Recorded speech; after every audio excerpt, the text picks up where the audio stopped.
Islamic World HD 4K YouTube channel. Please subscribe. الرحمن الرحیم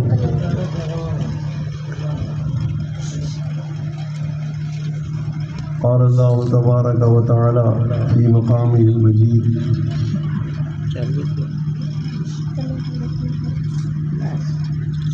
ربنا وابعث فیہم رسولا منہم یتلو علیہم آیاتک ویعلمہم الکتاب والحکمۃ ویزکیہم انک انت العزیز الحکیم. وفي مقام آخر قالوا يا موسى إما أن تلقي وإما أن نكون نحن الملقين قال ألقوا فلما ألقوا سحرهم أعين الناس واسترهبوهم وجاءوا بسحر عظيم. قال الله تبارك وتعالى لقد كان لكم في رسول الله أسوة حسنة. وفي مقام آخر أفحكم الجاهلية يبغون ومن أحسن من الله حكما لقوم يوقنون. وقال الله تبارك وتعالى وما أرسلناك إلا رحمة للعالمين. قال النبي صلى الله عليه وسلم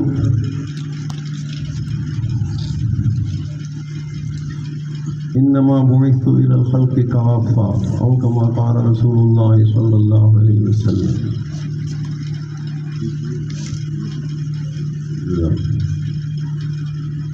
یہ الحمدللہ فقیر کے لیے بھی سعادت ہے کہ اس مجلس میں اللہ نے شرکت کی توفیق عطا فرما دی. جیسے یہ میزبان اس فقیر کا شکریہ ادا فرما رہے تھے، ایسے ہی یہ فقیر بھی ان کا مشکور ہے. اور پھر یہ عنوان بھی چونکہ یہ ربیع الاول ہے، ربیع الاول کا مہینہ ہے،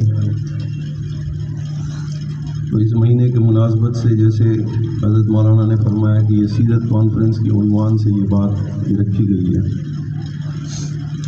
تو یہ سیرت کانفرنس اور ختم نبوت ایک ہی چیز کے دو مختلف نام ہیں، بات ایک ہی ہے. یہ فقیر کوشش کرے گا کہ اس مختصر وقت میں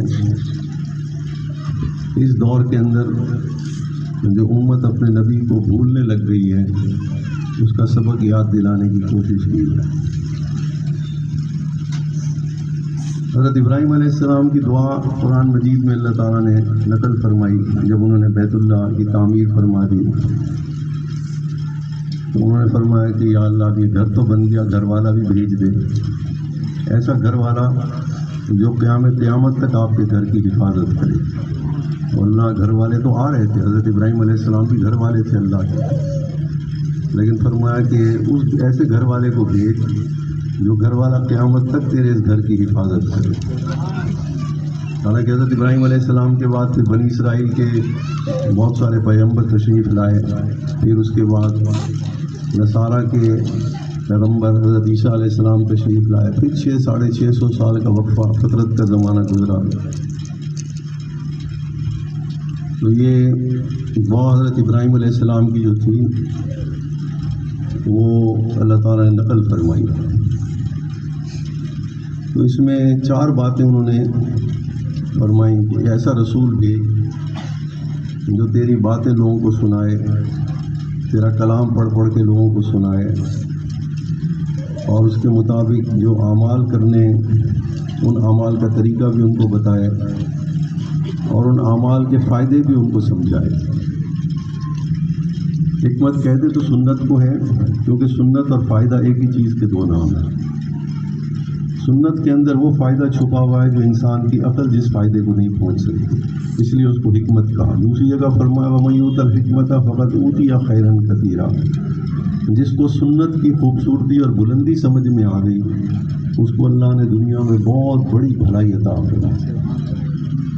ہماری نظر میں سنت کا مطلب کیا ہے یہ اس پر کم سمجھتے ہیں. بھائی حضور صلی اللہ علیہ وسلم کی کسی طریقے پر عمل کر لیں گے اس کو ہم سنت کہتے ہیں، لیکن اس کی اہمیت اب ہماری زندگیوں میں کیا ہے؟ بہت زیادہ یہ کہ یہ کوئی فرض واجب تو ہے نہیں جو ہم اس کو ہمیشہ کریں. کچھ لوگوں کی تو سنت کے بارے میں رائے جو ہے وہ درجے بندی کے اعتبار سے، جیسے فرض ہے، واجب ہے، سنت ہے، تو کہتے ہیں بھی ہر سنت تو فرض واجب تو نہیں ہے، کبھی کر لی کبھی چھوڑ دی۔ کچھ لوگ اگر اس کو کرتے بھی ہیں تو ان کے ذہن میں آخرت کا اجر ہے، بغیر سنت کو یہاں میں نے کیا، سنت پر عمل کیا، خاص طور پہ ایسا طریقہ حضور صلی اللہ علیہ وسلم کا جس کو اب عام لوگ، سب لوگ نہیں کرتے، تو وہ یہ سوچ کر کے کرتا ہے کہ بھئی میں اس کو اگر اس سنت پر عمل کروں گا تو مجھے قیامت کے دن 100 شہیدوں کے برابر اس کا اجر ملے گا، وہ بھی سنت کی حکمت اور خوبصورتی سے خالی جام۔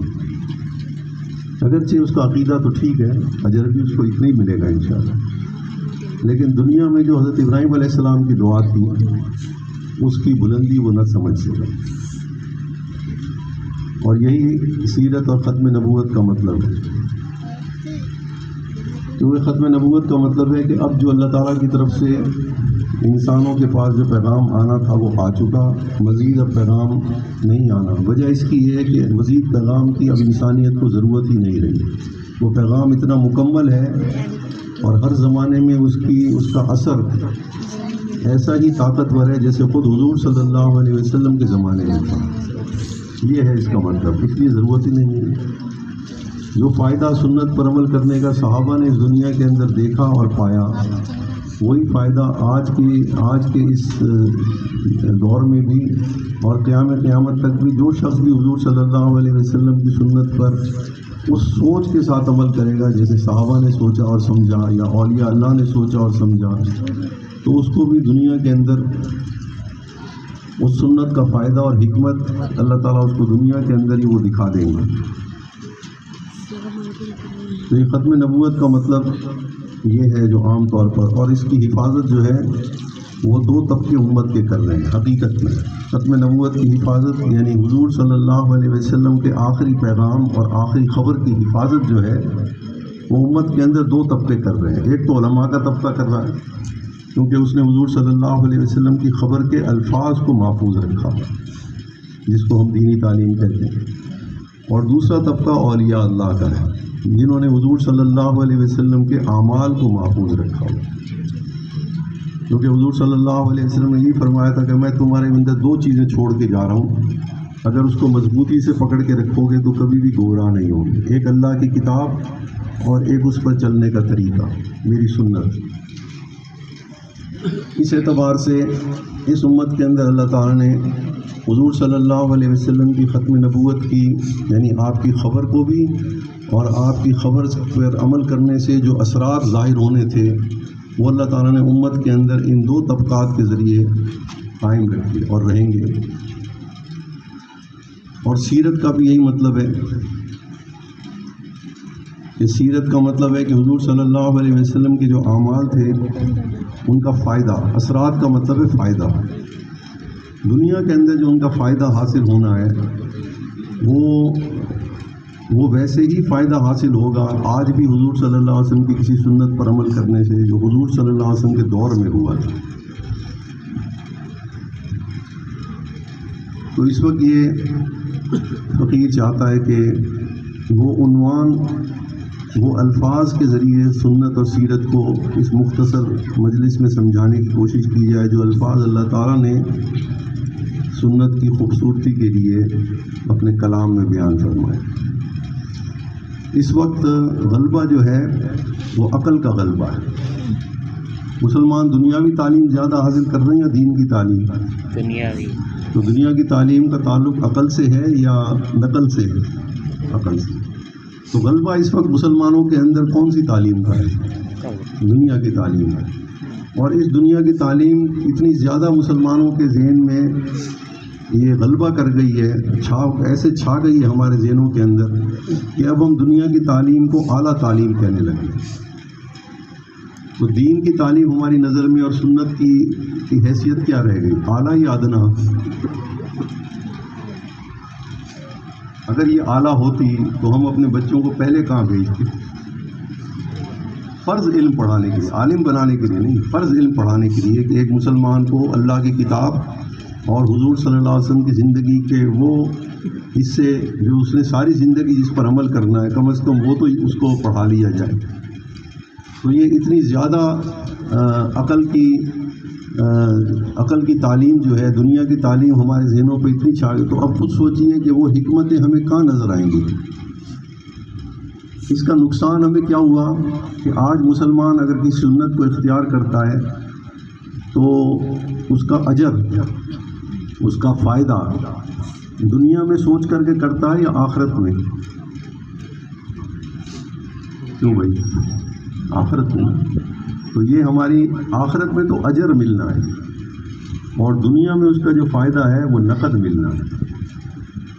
حضرت امام شافعی اللہ رحمۃ اللہ علیہ نے حجت اللہ البالغہ ایک مشہور کتاب حضرت کی وہ لکھی ہے. اس میں حضرت نے یہی نقطہ اس کتاب کا نقطہ یہی ہے کہ حضور صلی اللہ علیہ وسلم کے دین پر چلنے، آپ کی سنت پر چلنے کا سب سے زیادہ پہلا اور نقد فائدہ جو ہے وہ ہمیں دنیا کے اندر ملنا ہے، اور آخرت کے اندر اس کی اجرت ملنی ہے، بدلہ ملنا ہے، اس کا فائدہ یہاں ہونا ہے اس کا. تو ہماری نظروں سے فائدہ بھی ختم ہو گیا، اب صرف اجرت باقی رہے گی، اور اسی کو حکمت کہتے ہیں. اس لیے اللہ نے فرمایا وَمَن یُؤْتَ الْحِکْمَةَ فَقَدْ أُوتِیَ خَیْرًا کَثِیرًا. جس کو سنت کا فائدہ دنیا میں سمجھ میں آ گیا، اپنے لفظ میں تشریح کر رہا ہوں، اس کو اللہ تعالیٰ نے بہت بڑی بھلائی عطا کر دیا. اور یہ بات اس وقت ضروری ہے کہ ختم نبوت کا کام کرنے والے لوگ یعنی علماء اور اہل اللہ، ان کو چاہیے کہ اس وقت اس عقل کا مقابلہ، مسلمانوں کو سنت کا مقابلہ، سنت کی اہمیت سمجھانے کے لیے وہ زبان استعمال کریں جو زبان اللہ تعالیٰ نے اپنے کلام میں استعمال کی. اور یہ فقیر اس لیے کہہ رہا ہے کہ یہ کلام ہر دور کے لیے ہر قسم کی مشکلات میں نکلنے کا راستہ بتاتا ہے.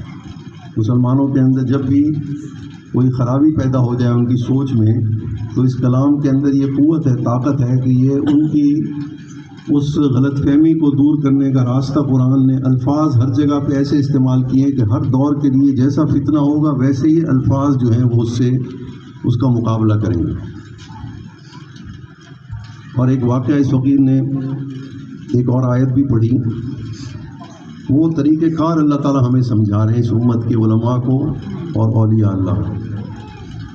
وہ طریقہ کار یہ ہے کہ وہ ایک حضور صلی اللہ علیہ وسلم نے فرمایا کہ میری اور موسیٰ علیہ السلام کی زندگی کی مثال ایک جیسی ہے. یعنی حضرت موسیٰ علیہ السلام کو جو حالات پیش آئے تھے آپ کے بچپن میں، جوانی میں، امت کے ساتھ جو آپ کے حالات پیش آئے، تو میری زندگی بھی اپنے بھائی موسیٰ علیہ السلام کے طرز پر ہی گزری. مجھے بھی ایسی حالات پیش آئیں گے جیسے میرے بھائی حضرت موسیٰ علیہ السلام کو پیش آئے. تو حضرت موسیٰ علیہ السلام کے زمانے میں بھی اسی طرح کا ایک فتنہ برپا ہو گیا کہ عقل جو تھی وہ ان کی قوم کے نزدیک جو تھی وہ زیادہ اہمیت اختیار کر گئی اللہ تعالیٰ کے پیغام اور کلام سے. جو پیغام حضرت موسیٰ علیہ السلام لے کے آئے تھے ان کی اہمیت ان کی قوم کی نظروں میں کم ہو گئی. جیسے میں نے ابھی عرض کیا کہ ہماری نظروں میں دنیا کی تعلیم کی اہمیت اعلیٰ ہو گئی. یہی نقشہ حضرت موسیٰ علیہ السلام کو بھی پیش آیا تھا. ان کے دور میں بھی ایسا ہوا کہ جادو جو ہے اس کا تعلق تو عقل سے ہے، نقل سے تو نہیں. پیغمبر جادو تو نہیں سکھانے آتے، لیکن انہوں نے اپنی عقل کو دنیا کے کاموں میں اتنا استعمال کیا کہ بڑے سے بڑے جادو انہوں نے یہ فن سیکھ لیا جادو کا. اور ہر آدمی جو تھا ان کی قوم کا اور اس زمانے کے لوگ جو تھے وہ یہ کام سیکھنے کے پیچھے لگ گئے، اور جو پیغام حضرت موسیٰ علیہ السلام لے کر کے آئے تھے اس پیغام کی طرف سے ان کی توجہ ہٹنے لگ گئی. تو اللہ تعالیٰ نے حضرت موسیٰ علیہ السلام کا تذکرہ قرآن مجید میں بہت کثرت کے ساتھ کیا ہے. وہ اصل میں پیغام ہے اس امت کے ان حضرات کے لیے جنہوں نے ختم نبوت کا کام سنبھالا ہوا ہے، یعنی حضور صلی اللہ علیہ وسلم کی علم کی اور اعمال کی حفاظت کر رہے ہیں کہ بھئی دیکھو جب حالات اس امت کے بھی ایسی ہو جائیں جیسے حضرت موسیٰ علیہ السلام کے ہوئے تھے، وہی ہتھیار استعمال کرنا جو حضرت موسیٰ علیہ السلام نے ہتھیار استعمال کیا. تو تو اس اجتماع کا ذکر قرآن مجید میں ہوا. اس فقیر نے اس کا ایک آیت پڑھی کہ جب وہ جادو کا غلبہ تھا، سب لوگ اسی کی بات سن رہے تھے، جادوگروں کے اس فن سے بڑے روب میں آئے ہوئے تھے اس کے. اور فرعون بھی سمجھ گیا کہ اس وقت لوگوں کو اپنی طرف، اپنے عقیدے کی طرف بلانے کا واحد راستہ یہ ہے کہ ساری قوم کو اکٹھا کیا جائے اور اپنی عقل کے تماشا دکھایا جائے، عقل کا کمال دکھایا جائے کہ دیکھو عقل کتنے بڑے بڑے کام کرتی ہے. تو انہوں نے جادوگروں کو بلایا اور اپنے عقل کو ثابت کرنے کے لیے کہ انسان کی عقل جو ہے وہ پیغمبروں کے علم سے بھی آگے نکل گئی ہے. جیسے اب ہم دنیا کی تعلیم کو اعلیٰ کہنے لگ گئے. یہی بات اس زمانے میں بھی تھی. فرق یہ تھا کہ وہاں پہ جو فن تھا جادو کا وہ بھی عقل سے تعلق رکھتا تھا. جب جو اکٹھے ہو گئے سارے تو انہوں نے، جادوگروں نے پوچھا اے موسیٰ آپ پہلے اپنا فن دکھائیں گے یا ہم اپنا فن دکھائیں گے؟ حضرت موسیٰ علیہ السلام نے فرمایا کہ تم پہلے اپنا تماشا دکھاؤ. انہوں نے وہ رسیاں پھینکیں اور وہ رسیاں جو تھیں وہ سانپ بن گئی. سانپ جو بنی تو اللہ تعالیٰ نے فرمایا کہ تھا تو وہ نظر کا دھوکہ، اصل میں تو وہ رسیاں ہی تھیں، لیکن جادو تھا. لوگوں کی نظریں جو تھیں، لوگوں کی نظریں انہوں نے باندھ دی اور وہ رسیوں کو سانپ دیکھنے لگ گئے. یہ فن وہ جانتے تھے. تھا تو وہ نظر کا دھوکہ. اللہ تعالیٰ نے حضرت موسیٰ علیہ السلام سے فرمایا کہ اب آپ بھی ذرا اپنا علم دکھائیے. یہ وہ دور ہے جو ہمیں عصائے موسیٰ استعمال کرنے کی اب ضرورت پیش ہے. امت کو اس فتنے سے نکالنے کا واحد ذریعہ ہے. ہمارے پاس بھی عصائے موسیٰ ہے. وہ کون سی چیز ہے؟ حضرت موسیٰ علیہ السلام کا جو عصا تھا وہ معجزہ تھا کہ نہیں تھا؟ تو ہمارے پاس کون سا معجزہ ہے حضور صلی اللہ علیہ وسلم کا؟ قرآن مجید. اب اس وقت ضرورت ہے اس عصا کو استعمال کرنے، مسلمانوں کے اس عقل سے فتنے سے نکالنے کے لیے. تو حضرت موسیٰ اللہ تعالیٰ نے فرمایا تم بھی لاٹھی ڈال دو. انہوں نے وہ لاٹھی ڈالی تو وہ لاٹھی بھی وہی شکل اختیار کر گئی جو سانپوں کی تھی. اور اس نے، یہ اصل سانپ تھا، یہ معجزہ تھا، وہ سارے سانپوں کو، ان رسیوں کو نکل گیا. جادوگر جو تھے وہ سمجھدار تو تھے نا، کیونکہ جادو جو ہے اس کا تعلق عقل سے. کم عقل آدمی تو یہ فن نہیں سیکھ سکتا. وہ بڑے عقل مند لوگ تھے.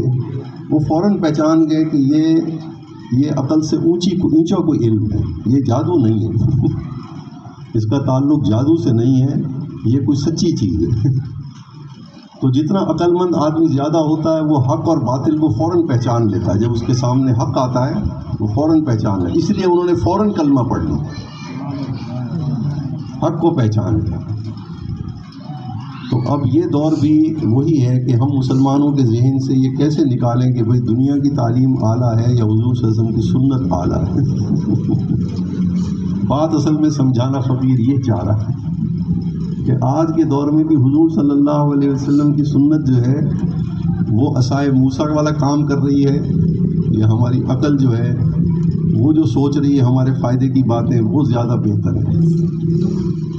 تو اس تذکرے کا اللہ تعالیٰ نے قرآن مجید فوقع الحق وبطل ما كانوا يعملون. پھر جب حضرت موسیٰ علیہ السلام نے میرا دیا ہوا علم جب پیش کیا جادوگروں کے آگے تو ان کی عقل جو تھی وہ ہار مان گئی اور انہوں نے فوراً حضرت موسیٰ علیہ السلام کے اوپر ایمان لے آئے. ایک ہی سیکنڈ کے اندر ان کو سارا مسئلہ سمجھ میں آ گیا.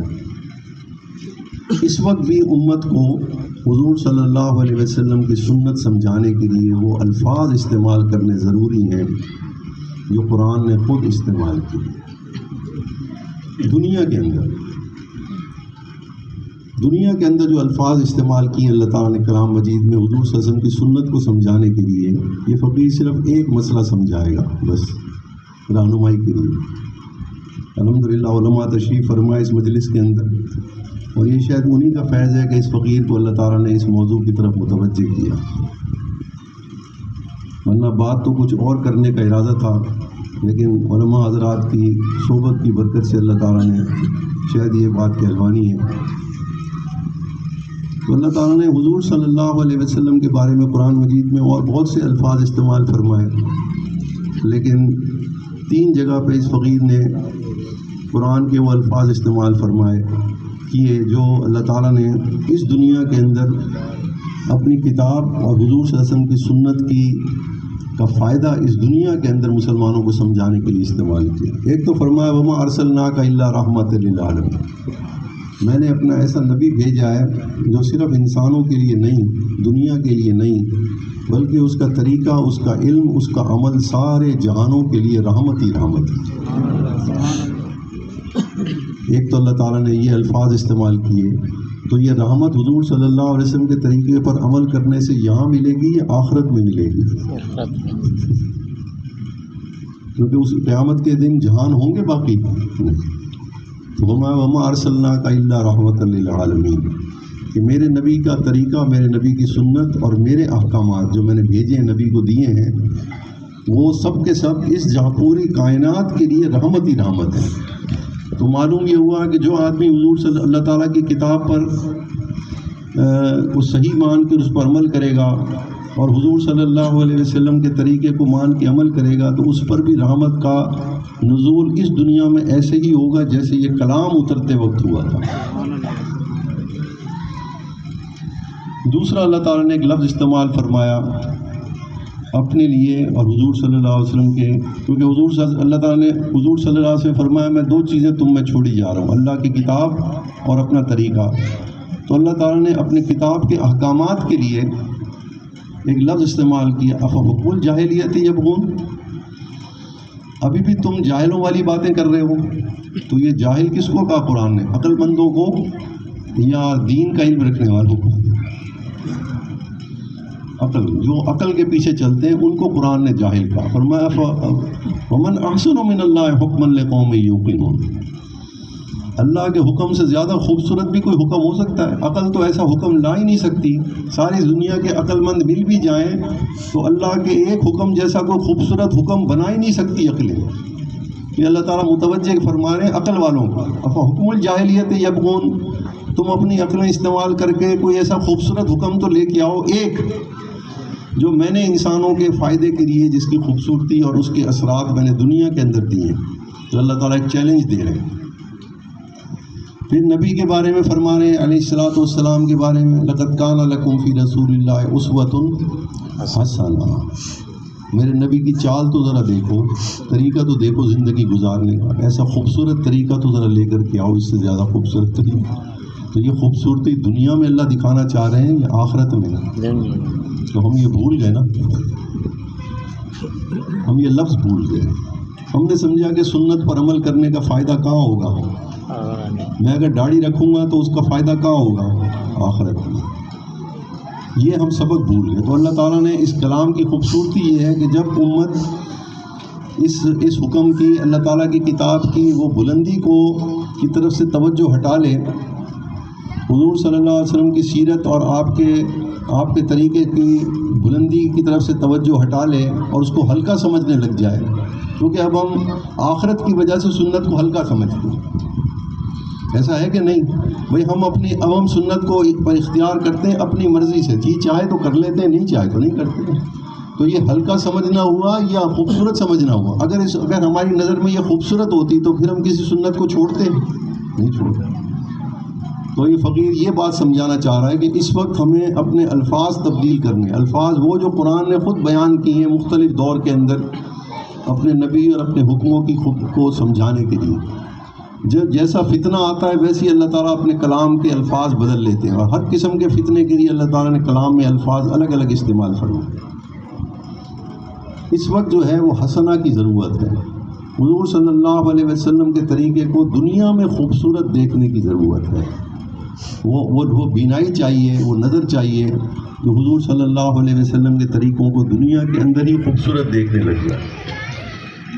اور جب دنیا میں خوبصورت دیکھنے لگ جائے گی تو پھر انسان اس کو دنیا میں فائدے کی وجہ سے کبھی بھی نہیں چھوڑے گا، کیونکہ جیسے ہی چھوڑے گا اس کو یقین ہوگا کہ فوراً مجھے نقصان ہوگا دنیا کے اندر، اور آخرت کے اندر وہ امید رکھے گا اجر کی کہ میں نے نبی جو حضور صلی اللہ علیہ وسلم کی سنت پر عمل کرتا ہے آخرت کے اجر سے محروم وہ بھی نہیں رہے گا، لیکن اس نے حضور صلی اللہ علیہ وسلم کے حکموں کی وہ قدر نہیں کی جو اللہ تعالیٰ کروانا چاہ رہے ہیں. یہ میں فرق سمجھانا چاہتا ہوں. اگرچہ وہ محروم تو وہ بھی نہیں رہے گا، لیکن اس کو وہ جو مقصد جس کے لیے بھیجا گیا تھا دنیا کے اندر حضور صلی اللہ علیہ وسلم کے طریقے کا فائدے فوائد جس کو حکمت کہا گیا ہے اس سے وہ محروم رہ جائے۔ اللہ والے جو ہیں وہ آپ کی سوچ کو بلند کرتے ہیں۔ عمل ایک ہی ہوتا ہے، یاد رکھنا، عمل جو اللہ والوں کی صحبت اختیار نہیں کرتا، نماز وہ بھی ویسی پڑھتا ہے جیسے اللہ والوں کی صحبت میں نماز آدمی سیکھتا ہے، ذکر وہ بھی ویسی کرتا ہے جیسے اللہ والوں سے بیعت ہو کے لوگ ذکر کرتے ہیں۔ دونوں میں فرق کیا ہے؟ دونوں میں فرق یہی ہے کہ جو اللہ پر، میں اس کی مثال دیتا ہوں، یہ حق ٹاؤن ہے، اس ٹاؤن کا نام حق ٹاؤن ہے۔ تو اس حق ٹاؤن کے اندر جو لوگ آ جاتے ہیں، ایک دوسرے کے قریب رہتے ہیں، تو ان کو کیا کہا جاتا ہے اردو کے اندر کہ وہ ایک دوسرے کے کیا ہیں؟ پڑوسی۔ تو اللہ تعالیٰ کے ساتھ رہنے کے، اللہ والے آپ کو اللہ کے ساتھ رہنے کا طریقہ اور ادب سکھاتے ہیں۔ بھائی جب اللہ تعالیٰ کے علاقے میں نسبت کہتے ہیں علاقے کو، وہ آپ کو کہتے ہیں کہ جب اللہ کے ساتھ تعلق آپ کا قائم ہو جائے، یعنی آپ اللہ کے علاقے میں جا کے رہنا چاہیں، کوئی ایسا ٹاؤن ہو مثال کے طور پر جو اللہ نے دنیا میں بناؤ کہ یہ میرا ٹاؤن ہے، تو اس کے اندر رہنے کا طریقہ کیا ہے؟ اللہ والے اس ٹاؤن کے اندر رہنے کے آداب سکھاتے ہیں۔ تو پہلا طریقہ تو یہ ہے کہ جو شخص بھی ایمان لے آتا ہے اللہ تعالیٰ اس کو اپنے ٹاؤن میں جگہ دے دیتے ہیں، اپنے پڑوس میں، صرف کلمہ پڑھنے کی وجہ سے۔ لیکن اللہ والے آپ کو صرف اللہ کے پڑوس میں رہنے کا طریقہ نہیں سکھاتے، وہ چاہتے ہیں کہ آپ، کیونکہ جو آدمی کسی پڑوسی کو چاہتا ہے کہ میرا پڑوسی جو ہے، خواہش ہر آدمی کی ہوتی ہے کہ میرا پڑوسی نیک ہو، لیکن زیادہ خواہش یہ ہوتی ہے کہ میرا پڑوسی ویسے ہی زندگی گزارے، اپنے گھر میں اس طرح سے رہے جیسے میں اپنے گھر میں رہتا ہوں۔ ایسا ہے کہ نہیں؟ اس کی کوشش ہوتی ہے کہ میرا پڑوسی جو ہے میرے ہم مزاج ہو۔ تو اللہ والے آپ کو اللہ کے مزاج سے آشنا کرواتے، اس کو معرفت کہتے ہیں۔ تو اگر وہ محنت کرتا ہے کہ وہ اس علاقے کے اندر رہنے والے سارے کے سارے اللہ والے ہیں، جو بھی ایمان لیا ہے وہ اللہ والا ہو گیا جس نے کلمہ پڑھ لیا، لیکن اللہ تعالیٰ کے اللہ والے آپ کو اللہ کے ساتھ گھر بنانے کا طریقہ سکھاتے ہیں کہ اگر اللہ کے پڑوس میں بالکل دیوار کے ساتھ رہنا ہو تو پھر کیسے رہا جاتا ہے، اس کا کیا طریقہ ہے۔ اور مزید جو اور زیادہ کامل اور اکمل اللہ والے ہوتے ہیں، وہ پھر آپ ان کی صحبت میں آپ کو ایک اور مقام دنیا میں نصیب ہو جاتا ہے، اور وہ یہ کہ وہ آپ کو اللہ کے گھر کے اندر رہنے کا طریقہ سکھا دیتے ہیں۔ اپنے گھر میں آپ کس کو رکھیں گے بتائیے؟ اپنے پڑوس میں تو آپ اس آدمی کو رکھ لیں گے نا، جو پڑوسی جو آپ کے مزاج والا ہوگا اس کو تو آپ اپنے پڑوس میں رکھیں گے، لیکن کیا اس کو اپنے گھر میں رکھیں گے؟ گھر میں رکھنے کے لیے ایک اور شرط بھی ہے، وہ شرط یہ ہے کہ وہ آپ کے گھر کے لوگوں کے ساتھ ایسا برتاؤ کرے، گھر کی چیزوں کے ساتھ ایسے برتاؤ کرے جیسے خود گھر والا چاہتا ہے۔ تو اللہ والوں کی صحبت کے اندر کے دو درجے ہیں۔ ایک درجہ تو یہ ہے کہ عام مریدین جو اللہ کی صحبت اختیار کرتے ہیں اللہ والوں کی، وہ ان کو اللہ کے کوشش کرتے ہیں کہ وہ زندگی ایسے گزاریں کہ اللہ تعالیٰ ان کو اپنے ساتھ جگہ دیتے ہیں اپنے گھر کے۔ لیکن جو زیادہ طالب ہوتا ہے اللہ کا، اس کو وہ طریقہ سکھاتے ہیں کہ اب اللہ کے گھر کے اندر رہنے کا کیا طریقہ ہے۔ اور وہ طریقہ کیا ہے؟ وہ اللہ کے جو گھر والے ہیں ان کے ساتھ اس کا برتاؤ، جب وہ طریقہ سیکھ لیتا ہے کہ میں نے اللہ کے گھر والوں کے ساتھ کیسے برتاؤ کرنا ہے، گھر کی چیزیں جو اللہ نے بنائی ہیں ان کے ساتھ کیسے برتاؤ کرنا ہے، جب وہ یہ طریقہ کسی شیخ سے سیکھ لیتا ہے، پھر اللہ تعالیٰ اس کو اپنے قرب کے وہ مقام عطا فرماتے ہیں، اتنا قریب کر لیتے ہیں جیسے کسی نے اپنے گھر کے اندر اس کو جگہ دے دی۔ یہ میں فرق سمجھانا چاہ رہا ہوں نسبت اور صحبت کے فائدے دنیا کے اندر۔ تو اس وقت جو بات عنوان ہے وہ ہم نے اس وقت یہ بات سمجھنی ہے اس مجلس کے اندر، اور یہ فقیر سمجھانے کی کوشش کرے گا کہ اللہ تعالیٰ نے حضور صلی اللہ علیہ وسلم کے طریقے کو تمام جہانوں کے لیے رحمت فرمایا، اور حضور صلی اللہ علیہ وسلم نے فرمایا کہ میرا طریقہ ایسا ہے کہ زمین پر اس پر اگر کوئی شخص عمل کرے گا تو میرے ایک حکم کو جب زمین پر زندہ کرے گا تو اس کا فائدہ جو ہے وہ تمام جہانوں کو پہنچے گا۔ انما بعثت الی الخلق کافہ، تمام مخلوقات کی طرف نبی بنا کے بھیجا گیا ہے۔ تو نبی کے کسی طریقے پر عمل تو وہ کرے گا اپنے گھر میں، سنت کو زندہ کرے گا اپنے گھر میں، لیکن اس کا فائدہ یہ ہوگا کہ اس نے پورے جہان میں اس سنت کو زندہ کر دیا، پوری کائنات کو سنت کے نور سے اس نے بھر دیا۔ اب میں ایک حکم کی صرف خوبصورتی سمجھانا چاہتا ہوں، اور وہ یہ ہے کہ یہ شریعتیں دی گئیں، انبیاء جو دنیا میں تشریف لائے، بھیجے گئے، دنیا میں یہ نبوت، نبی کے آنے کا فائدہ، نبی کی تعلیم، دینی تعلیم سیکھنے کا فائدہ دنیا میں سب سے بڑا کیا تھا، پہلے یہ سمجھیں، پھر حکم کی خوبصورتی اور رحمت بھی سمجھ میں آئے گی۔ اللہ تعالیٰ نے انبیاء کو زمین پر بھیجا ایک ہی کام کے لیے، ایک علم دے کر کے بھیجا جس کو نبوت کا علم کہتے ہیں۔ اس علم کا فائدہ انسانوں کو دنیا میں کیا ہونا تھا، اس فائدے کا، اس نبی کی تعلیمات، نبی کے دین، نبی کی شریعت کا علم حاصل کرنے کے بعد انسان کو یہ بات دنیا کے اندر سمجھ میں آ جاتی ہے کہ یہ نبی کا جو علم ہے یہ دنیا کے اندر میری 3 چیزوں کی حفاظت کر رہا ہے۔ دنیا کے اندر کون کون سی چیزیں؟ میری جان، میرا مال اور میری عزت۔ پہلے اس کو سمجھیے کہ انبیاء کیوں تشریف لاتے ہیں، نبی کی تعلیمات ہوتی کیا؟ حضرت آدم علیہ السلام سے لے کے حضور صلی اللہ علیہ وسلم کی جو تعلیمات ہیں وہ سب کی سب ہیں تو ایک ہی، تفصیل کا فرق ہے۔ تو ان دین کی تعلیم پڑھنے سے مجھے کیا فائدہ ہونا چاہیے؟ پہلا فائدہ مجھے کیا سمجھ میں آنا چاہیے کہ یہ تعلیم دنیا کے اندر مجھے کیا فائدہ پہنچا رہی ہے، کس چیز کی حفاظت کر رہی ہے؟ میری جان، مال اور عزت۔ یہ ہے دین کی تعلیم حاصل کرنے کا پہلا فائدہ جو کسی دین کے طالب علم کو سمجھ میں آنا چاہیے۔ اگر اس نے یہ فائدہ نہیں سمجھا تو اس نے نبوت کو بھی نہیں سمجھا اور ختم نبوت کو بھی نہیں سمجھا۔ مقاصد شریعہ، یہ شریعتیں کیوں بھیجی گئیں یہ بھی بھول گئے اب ہم سبق۔ یہ شریعتیں اور ہدایت اللہ تعالیٰ کی طرف سے جو بھیجی گئیں اس کا ایک ہی مقصد تھا، تمام کتب کے اندر لکھا ہوا ہے کہ اس کا مقصد یہ تھا کہ یہ امان مہیا کرتا ہے، امن فراہم کرتا ہے، انسان کی جان، مال اور عزت کی حفاظت کرتا ہے دنیا میں۔ یہ وہ علم ہے، اور جب اس پر عمل کریں گے یعنی نبی کے طریقے پر اس علم کے مطابق عمل کریں گے تو اس کو معلوم ہو جائے گا یار واقعی یہ بڑی جان کی حفاظت کر رہا ہے، واقعی میرے مال کی حفاظت کر رہا ہے دنیا کے اندر۔ تو وہ آخرت کے اس بات کو وہ ذہن سے بھول جائے گا کہ آخرت کا میں آخرت کے لیے کر رہا ہوں، آخرت کا عقیدہ 100% درست ہے، پھر اس کی توجہ اجر کے لیے تو وہاں جائے گی، لیکن وہ فائدہ دنیا کے اندر اس فائدے سے کبھی خالی محروم رہنے کی کوشش نہیں کرے گا، ہمیشہ اس سنت کے مطابق عمل کرے گا۔ جب وہ اس کے نتائج دیکھے گا کہ یہ نتیجہ یار یہ سنت تو آج بھی میری جان، مال اور عزت کی حفاظت کر رہی ہے، تو جو چیز آپ، جو علم، جو عمل آپ کے جان، مال اور عزت کی حفاظت کرے وہ خوبصورت نہیں ہوگا تو اور کیا ہوگا بھائی؟ کیوں بھائی؟ تو اللہ نے فرمایا افا حکم الجاہلیت یبغون ومن احسن من اللہ حکما لقوم یعقلون۔ ابھی تک تم جاہلوں والی باتیں کر رہے ہو، اللہ کے حکموں کو پڑھ کے تو دیکھو، ایک ایک حکم کہیں تمہاری جان کی حفاظت کر رہا ہے دنیا میں، کہیں تمہاری عزت کی حفاظت کر رہا ہے، کہیں تمہارے مال کی حفاظت کر رہا ہے، پڑھ کے تو دیکھو۔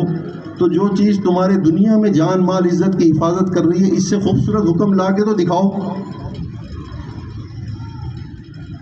پھر نبی کے طریقے کے بارے میں فرمایا لقد کان لکم فی رسول اللہ اسوۃ حسنہ، میرے نبی نے میرے حکموں کی تشریح کی ہے، میرا حکم دنیا میں خوبصورت اور میرے نبی کا طریقہ اس حکم کے مطابق اس سے بھی زیادہ خوبصورت، یعنی اس کا فائدہ، اس کے فائدے کے اندر کون سی چیز اللہ تعالیٰ بیان کر رہے ہیں، کون سا لفظ استعمال کر رہے ہیں؟ خوبصورتی۔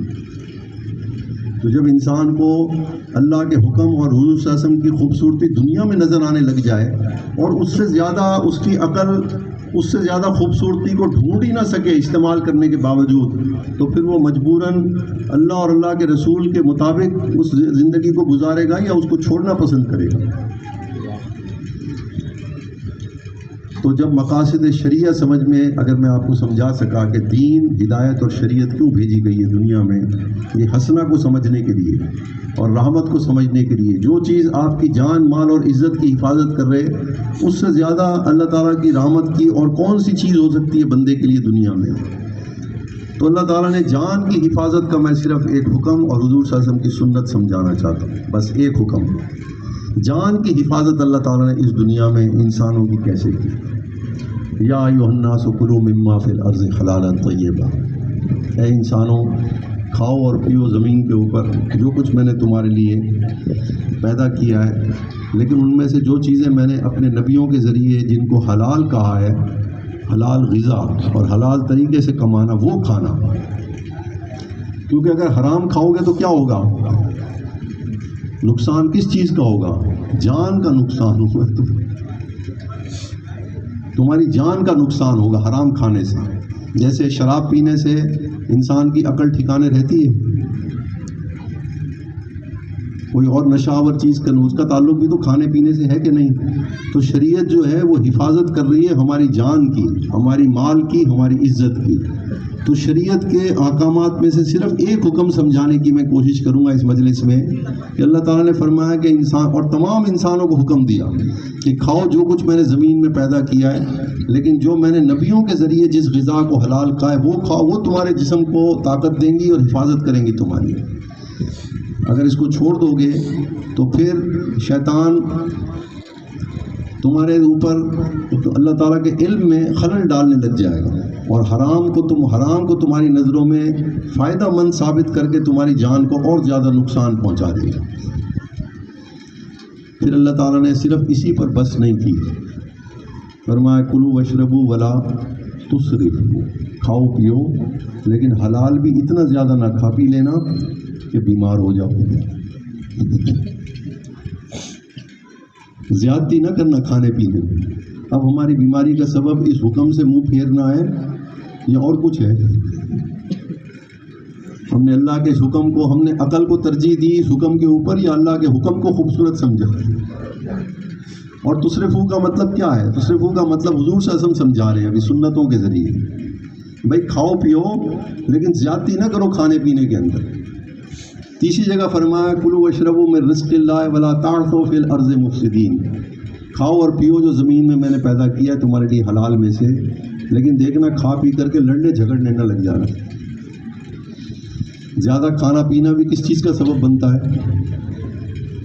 اگر آدمی بہت زیادہ 3 وقت کے کھانے کا عادی ہو جائے جیسے اب ہم ہیں، اور گھر میں آدمی عادت کے مطابق پہنچے، بھوک لگی ہو، بیوی کہے کہ ابھی تو میں نے آٹا گوندھ رہا ہے، تو اسی وقت جھگڑا شروع ہو جاتا ہے کہ نہیں؟ تو اللہ تعالیٰ نے فرمایا کلوا واشربوا من رزق اللہ ولا تعثوا فی الارض مفسدین، کھاؤ پیو لیکن اعتدال کے ساتھ کھانا، کہ وہ کھانے کی عادت تمہیں جھگڑا اور فساد کا سبب نہ بنا دے۔ حضور صلی اللہ علیہ وسلم نے، اللہ تعالیٰ نے ایک لفظ استعمال کیا آپ کے لیے کہ عزیز علیہ ما عنتم حریص علیکم، نبی کو تمہاری تکلیف بڑی مشکل، بہت مشکل میں ڈال دیتی ہے کہ میرے امتی کو کسی قسم کی کوئی تکلیف نہ پہنچے۔ کھانے کے لیے حضور صلی اللہ علیہ وسلم نے اب طریقہ، اللہ تعالیٰ کے اس حکم کو، اللہ تعالیٰ کی تفسیر حضور صلی اللہ علیہ وسلم بیان فرمایا دیکھو جب کھانا کھانے لگو تو پہلے یہ دیکھو کہ بھوک لگی ہے کہ نہیں لگی ہے، بغیر بھوک کے کھانا نہ کھانا۔ بھوک کی تعریف کیا کی ہے؟ بھوک کی تعریف یہ کی علماء نے کہ جس وقت آپ کے سامنے خالی روٹی آئے، خالی روٹی بغیر سالن کے، اور بے شک باسی ہو، بھوک اس کو کہتے ہیں کہ آپ اس روٹی کو بغیر کسی چیز کے کھا جائیں، اور اگر ہر دفعہ روٹی کے ساتھ سالن کی ضرورت ہو تو وہ بھوک ہے ہر دفعہ۔ تو حضور صلی اللہ علیہ وسلم نے پہلا حکم دیا کہ دیکھو بھائی جب بھوک لگے اس وقت کھانا کھاؤ۔ تو یہ ہماری صحت کی حفاظت کا حکم ہے یا ہمارے ساتھ زیادتی ہو رہی ہے؟ پھر فرمایا کہ جب کھانا کھانے لگو تو اپنے ہاتھ دھو لو۔ مزید فرمایا کہ بہتر تو یہ ہے کہ مسواک کر لو، اگر مسواک نہیں کر سکتے تو کلی کر لو۔ کیوں؟ اس لیے کہ انسان باہر پھرتا رہتا ہے، یہ جراثیم کے لیے ہاتھ نہیں دھلوا رہے، اس لیے دھلوا رہے ہیں کہ مٹی تو انسان کام جو کرتا ہے تو مٹی تو لگ جاتی ہے، میل ہاتھ میں لگ جاتا ہے، تو مٹی جو ہے وہ انسان کے لیے حلال نہیں ہے، میل جو ہے یہ اس کی صحت کو نقصان دیتی ہے۔ تو ہاتھ دھونا سنت ہے یا فرض واجب ہے؟ سنت۔ لیکن اس کا فائدہ فرض کے برابر محسوس ہو رہا ہے کہ نہیں آپ کو؟ کہ آپ کی جان کی حفاظت کر رہی ہے سنت، اور کلی اس لیے کی کہ انسان باہر پھرتا رہتا ہے، اس کے منہ کا ذائقہ جو ہے وہ بدل جاتا ہے تو اس کے منہ کا ذائقہ جو ہے جب کھانا کھائے گا تو ایسا نہ ہو کہ اس کی وجہ سے وہ کھانا جو ہے اندر جا کر کے اس کو نقصان پہنچائے. فرمایا کہ کلی بھی کر لو، اور اگر مسواک کرو گے تو اور بھی زیادہ بہتر. پھر تصرفو، کم کھانے کا علاج حضور صلی اللہ علیہ وسلم نے کیسے فرمایا. حضور صلی اللہ علیہ وسلم جب کھانا کھاتے تھے تو دونوں گھٹنوں کو کھڑا کر لیا کرتے. جب دونوں گھٹنوں کو کھڑا کر کے آپ کھانا کھائیں تو آپ کی آدھی بھوک تو ویسی ختم ہو جاتی ہے. اور اگر ایک گھٹنے کو کھڑا کریں، ایک پاؤں کو بچھائیں تو اس کی وجہ سے بھی انسان کی بھوک کے اندر کمی آ جاتی ہے. اب اللہ تعالیٰ فرما رہے ہیں دیکھو کھاؤ پیو، زیادتی نہ کرو اپنے ساتھ. حضور صلی اللہ علیہ وسلم اس کی تفصیل بیان فرما رہے ہیں کہ یہ جو طریقہ اختیار کرو گے تو اس سے بھوک کے وقت بھی اگر تم کھانا کھاؤ گے تو بھی تم پہ اس طرح کھانا نہیں کھا سکو گے جیسے تم اس کے علاوہ کھانا کھا سکتے ہو. کھڑے ہو کے کھانے کے اندر اطباء نے لکھا ہے کہ کھڑے ہو کے جب انسان کھانا کھاتا ہے تو ضرورت سے زیادہ کھا لیتا ہے. پھر فرمایا کہ جب تھوڑی سی بھوک تمہیں باقی محسوس ہو کہ ابھی میں آدھی روٹی کھا سکتا ہوں تو اس وقت چھوڑ دو. یہ کس کی حفاظت ہو رہی ہے؟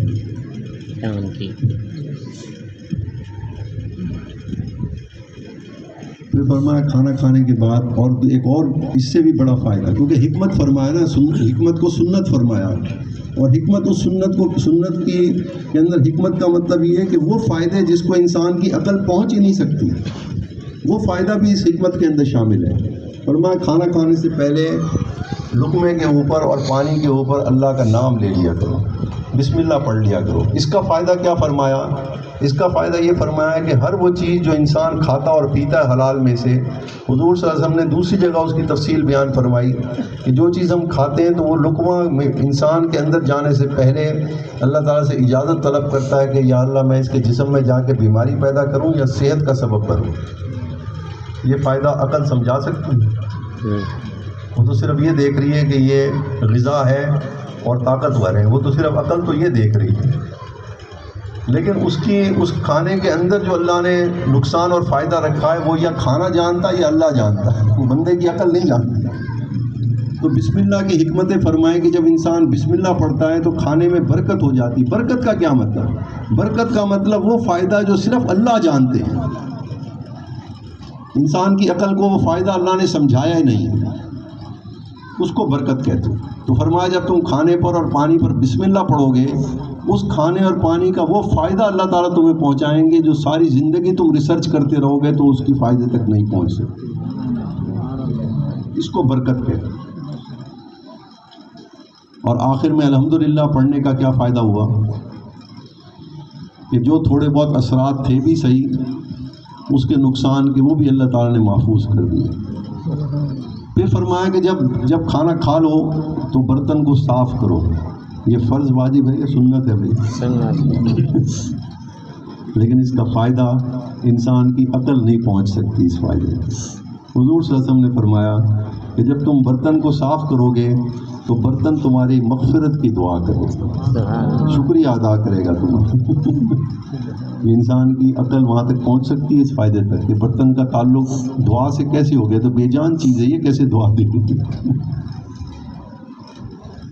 پھر فرمایا کہ جب کھانا کھا پی لو تو کوشش کرو کہ کھانے میں جو چیز تمہارے ہاتھ میں چکنائی رکھ گئی ہے اس کو ایسے ضائع نہ کرو، اس کو ٹخنوں کے پاس جو جلد ہے اس سے پونچھ لو، ٹخنوں سے وہ چکنائی پونچھ لو. جتنا تمہارے جسم کو ہاتھوں کو غذا لگی ہے اس کو پہلے جسم کے اوپر صاف کر لو، اس کا فائدہ اپنے جسم کو پہنچا لو. پھر جو باقی بچ جائے اس میں پھر ہاتھ دھو، اور ہاتھ دھونے کے بعد فرمایا کہ پھر کلی کرو. فرمایا کہ جو آدمی کھانا کھانے کے بعد کلی کی عادت ڈال لے اس کو بڑی خیر اللہ تعالیٰ نصیب فرما دیتے ہیں. یہ کلی کیوں فرمائی؟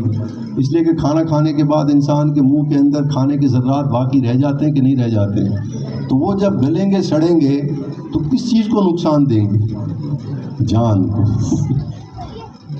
تو نبوت کس چیز کی حفاظت کے لیے آئی ہے؟ جان، مال اور عزت کی حفاظت. کہاں؟ یہاں یا آگے دنیا میں؟ ہم اول تو شریعت کے مقاصد ہی بھول گئے، نبوت کے مقاصد ہی بھول گئے کہ نبی کس لیے آتے تھے.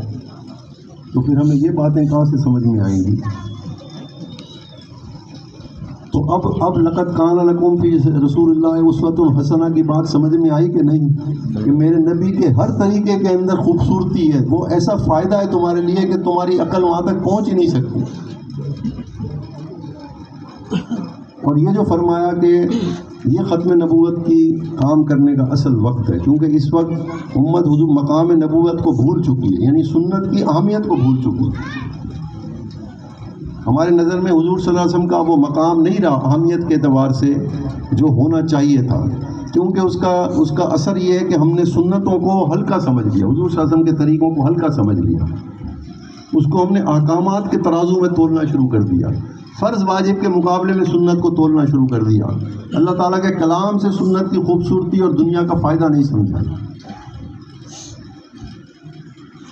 تو ختم نبوت کا مقام امت کی نظروں میں کمزور ہو گیا، اس کی بلندی مقام، علم نہیں، علم تو محفوظ ہے الحمدللہ، قیامت تک محفوظ رہنا ہے، سنت بھی محفوظ رہنی ہے۔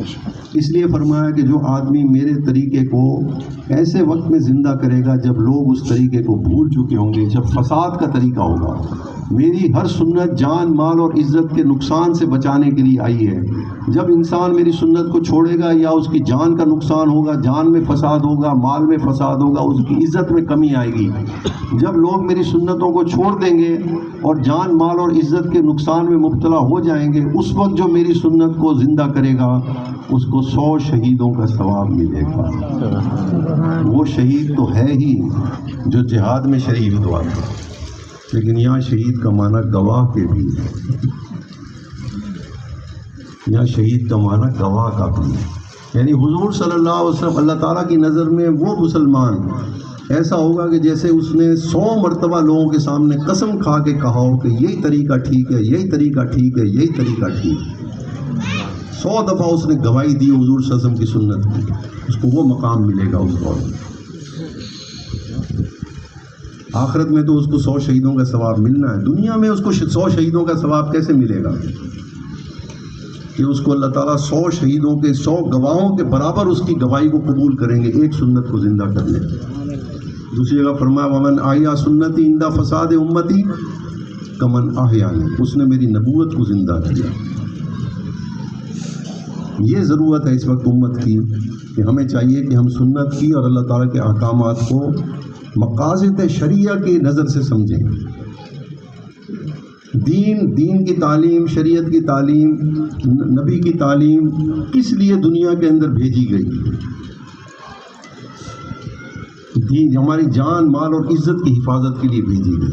ایک چیز کو بھی اگر ہم چھوڑیں گے تو ہماری جان مال یا عزت کے اندر فساد پیدا ہو جائے، ایک طریقے کو بھی اگر چھوڑیں گے۔ اس لیے اللہ نے کیا فرمایا ادخلوا فی السلم میں کوئی گنجائش چھوڑی، یہ شفقت کا حکم ہے یا جبر کا حکم ہے؟ عزیز علیہ ما عنتم، تھوڑی سی بھی تکلیف نبی کو بڑا دکھ دیتی ہے امت کی، تھوڑی سی بھی تکلیف۔ تو جب آپ ایک سنت کو چھوڑیں گے تو ایک تو نبی کی ناقدری کی ہم نے، دوسرا اصل میں وہ ہمیں نقصان سے بچانا چاہ رہی تھی سنت، تو وہ تکلیف دے گی نبی کو کہ نہیں دے گی؟ یہ تو احساس ختم ہو گیا ہمارے اندر۔ اس لیے سمجھے یہ ختم نبوت سیرت ایک ہی چیز ہے، نام الگ الگ ہے، مقاصد دونوں کے ایک ہی ہیں۔ اس لیے اس دور کے اندر عقل کا مقابلہ سوائے واحی کی اور کوئی نہیں کر سکتی۔ اور واحی کیسے مقابلہ کرے گی؟ عقل کے، کہ عقل انسان کے اندر دنیا میں کیا کام کرتی ہے؟ فائدہ اور نقصان تلاش کرتی ہے کہ نہیں؟ یہ دنیاوی تعلیم ہم حاصل کر کے کیا مقصد حاصل کرتے ہیں؟ دنیا میں فائدہ اور نقصان سے بچنے کے لیے تعلیم پڑھتے ہیں کہ نہیں؟ کہ دنیا میں ہمیں کون سی چیز فائدہ دے گی اور یہ فائدہ اور نقصان ہم نے کس چیز کے ذریعے سمجھا؟ عقل کے ذریعے سمجھا، اس کو کہتے ہیں دنیاوی تعلیم۔ اور ہمارے پاس جو تعلیم ہے دینی تعلیم، وہ بھی تو فائدہ اور نقصان ہی کے لیے بھیجی گئی ہے، دنیا میں ہی آخرت میں۔ وہ بھول گئے ہم، اس کا دنیاوی فائدہ بھول گئے، اور اس کا فائدہ اور نقصان، اس کا دنیا کے اندر فائدہ اور نقصان ہم بھول گئے۔ اس وجہ سے یہ ساری کوتاہیاں ہم سے جو ہو رہی ہیں، اور پھر ہم دنیاوی تعلیم کے روپ میں بھی آ گئے، اس کے فائدے نقصان کو سامنے دیکھنے کی وجہ سے۔ اللہ تعالیٰ ہمیں یہ بات سمجھا۔ میرے بھائیوں، اس وقت ضرورت ہے کہ ہم نے اپنی عقل کا علاج ہمیشہ، علماء نے یاد رکھیے، جب یہ دنیاوی تعلیم کا فتنہ آیا تھا اس امت کے اندر، یہ جب دینی اور دنیاوی تعلیم الگ الگ ہوئی مسلمانوں کے اندر، پہلے ایک ہی تعلیم تھی، جب ایک تعلیم تھی تو مسلمان دنیا کی تعلیم کو ہمیشہ دین کی تعلیم کی روشنی میں سمجھتے تھے، اگر اس کے برابر وہ حکم ہوتا تھا تو اس کو قبول کرتے تھے، ورنہ اپنی عقل کو رد کر دیتے تھے۔ لیکن جب یہ تعلیمات الگ الگ ہوئیں تو اس کا نقصان یہ ہوا کہ مسلمانوں نے دین کی تعلیم کو اہمیت دینی چھوڑ دی، جب اہمیت دینی چھوڑ دی تو اعمال کو بھی اہمیت دینی چھوڑ دی، اور امت کا وہ حال ہوا جو یہود و نصارہ کا ہوا تھا کہ انہوں نے پہلے نبی کی تعلیمات کو چھوڑا، جب نبی کی تعلیمات کو چھوڑا تو اعمال کو چھوڑ دیا، جب اعمال کو چھوڑ دیا تو ایک عقیدہ ان کے اندر ایسا پیدا ہو گیا جس کی وجہ سے ان کی ساری بربادی کا آغاز ہوا۔ وہ عقیدہ تھا آخرت کا۔ یہ آخرت کا عقیدہ صرف اس امت کے پاس محفوظ ہے، اس وقت کسی امت کے پاس محفوظ نہیں۔ جب آدمی اعمال سے سستی کرتا ہے، اعمال میں کوتاہی کرتا ہے، تو اس کا نقصان یہ ہوتا ہے کہ آخرت کا عقیدہ اس کی نظر سے کمزور ہو جاتا ہے۔ تو ہمارے جو علماء کا دور گزرا ہے 1857 سے لے کے 1947 تک، پاکستان ہند کی تقسیم تک، اس زمانے میں علماء نے دین کے اوپر عمل کرنے کا نتائج دنیا بتائی یا آخرت بتائی؟ آخرت بتائی۔ کیوں؟ وہ اصل میں اعمال کی اہمیت بتانا چاہ رہے تھے کہ بھئی ہم نے بھی ایک اور جہان میں بھی جانا ہے۔ آخرت کے خوف کی وجہ سے اعمال انسان کرتا ہے۔ اس وقت انہوں نے عنوان اختیار کیا تھا آخرت کا، اس لیے دین کے ہر عمل کا فائدہ کس کے ساتھ منسوب کیا؟ بھئی دین پر چلو گے تو فائدہ کہاں ہوگا؟ مقصود اصل میں تھا کہ امت اعمال چھوڑ گئی تھی۔ جب اعمال چھوڑ جائیں، کوئی امت جب نبی کے اعمال چھوڑ جاتی ہے تو سب سے پہلے اس کے عقیدے آخرت کے اندر کمزوری آتی ہے۔ جیسے یہود و نصارہ آخرت کا عقیدہ بھول گئے، نبی کی تعلیمات چھوڑ دی۔ اس وقت علماء نے یہ جو الفاظ استعمال کیے کہ بھئی آخرت کے لیے دین پر چلو، وہ اس وقت کا نسخہ تھا۔ لیکن اب تو مسلمانوں کے اندر اعمال کا تو مسئلہ نہیں، اب تو اعمال زندہ ہیں۔ اب مسئلہ ہے کہ عقل کا مقابلہ کرنا ہے وحی کے ساتھ، عقل کو شکست دینی ہے وحی کی خوبصورتی سے۔ اب الفاظ بدل جانے چاہیے، اب معیار بدل جانا چاہیے۔ اب فتنہ اور قسم کا ہے، اس وقت فتنہ اور قسم کا تھا۔ تو ہم نے وہی نہج اختیار کی کہ بھئی دین پر اگر میں چلوں گا تو فائدہ کہاں ہوگا؟ وہ اس وقت کے لیے تھا جب اعمال امت چھوڑ گئی تھی۔ اب تو اعمال زیادہ ہیں کہ کم ہیں؟ اب تو مسجدیں بھری ہوئی ہیں کہ نہیں؟ مسلمانوں کی شکلیں مسلمانوں والی زیادہ ہونے لگ گئی ہیں کہ نہیں؟ تو اب ہر دور کا فتنہ یاد رکھیے الگ ہوتا ہے۔ اس دور کے فتنے کے لیے اللہ تعالیٰ کے کلام اور حضور صلی اللہ علیہ وسلم کی تعلیمات کے اندر الفاظ بھی اس دور کے مطابق ہیں، اور اس کا طریقہ سمجھانے کا بھی اللہ تعالیٰ نے وہی اختیار کیا ہے قرآن و سنت کے اندر، جو اللہ تعالیٰ نے جس دور کا جیسا فتنہ ہوگا ویسے ہی الفاظ اللہ تعالیٰ نے امت کو سمجھائے کہ وہ اس وقت اس دور میں یہ الفاظ استعمال کرو۔ آخرت کا بھی بہت تذکرہ ہے قرآن مجید میں، اعمال کے ساتھ جوڑا گیا ہے۔ وہ عنوان اس وقت تھا جب لوگ اعمال کو بالکل ہلکا سمجھ کے چھوڑ گئے تھے۔ تبلیغی جماعت کس وجہ سے کھڑی ہوئی تھی؟ اعمال کی کمزوری کی وجہ سے یا اور کسی وجہ سے؟ اعمال کی کمزوری ہوئی نا۔ تو حضرت مولانا الیاس رحمۃ اللہ علیہ کو اس وقت کا فتنہ جو تھا وہ اعمال کا فتنہ تھا، کہ دنیا کی تعلیم کی وجہ سے مسلمانوں کے اندر اعمال کی اہمیت ختم ہو گئی، اور آخرت جو ہے بھئی ہم نے پیش ہونا ہے اللہ کے سامنے۔ یہ جو پیشی کا جو خوف ہے یہ اعمال کے اوپر اس کو اکساتا ہے۔ اگر یہ بات ہی ختم ہو جائے کہ میں نے مرنے کے بعد اٹھنا ہے اور اللہ کے سامنے حاضر ہونا ہے، تو پھر اعمال، اگر یہ بات ہی ختم ہو جائے ذہن سے، پھر کون عمل کرے گا بھائی؟ اس زمانے کی زبان یہی تھی، دین کا فائدہ کہاں کے لیے بیان کرنا؟ آخرت کے لیے۔ وہ قرآن نے یہ اسلوب بھی اختیار فرمایا، یہ طریقہ بھی قرآن مجید میں اللہ تعالیٰ نے سمجھا۔ ہر دور کے فتنے کے الفاظ قرآن میں الگ الگ بیان ہوئے۔ اس دور کا فتنہ آخرت نہیں، اس دور کا فتنہ ہے سنت اور اللہ تعالیٰ کے احکامات کا مقابلہ عقل کے ساتھ، یہ اور قسم کا فتنہ ہے اس دور میں۔ اور علماء اور اہل اللہ محافظ ہیں ختم نبوت اور سیرت کی حقیقت کے۔ اہل اللہ حضور صلی اللہ علیہ وسلم کی سنت کی حسن اور خوبصورتی کو پہچان لیتے ہیں اس دنیا کے اندر، اس لیے وہ کوئی عمل نہیں چھوڑتے۔ اور علماء جو ہیں وہ اس کے علم کی بلندی کو سمجھتے ہیں، اس لیے وہ اس علم کے مقابلے میں کسی علم کو اہمیت نہیں دیتے۔ اللہ تعالیٰ ہمیں یہ بات سمجھائے۔ اللہ وآخر دعوانا الحمد للہ رب العالمین۔ جو حضرات کو بیعت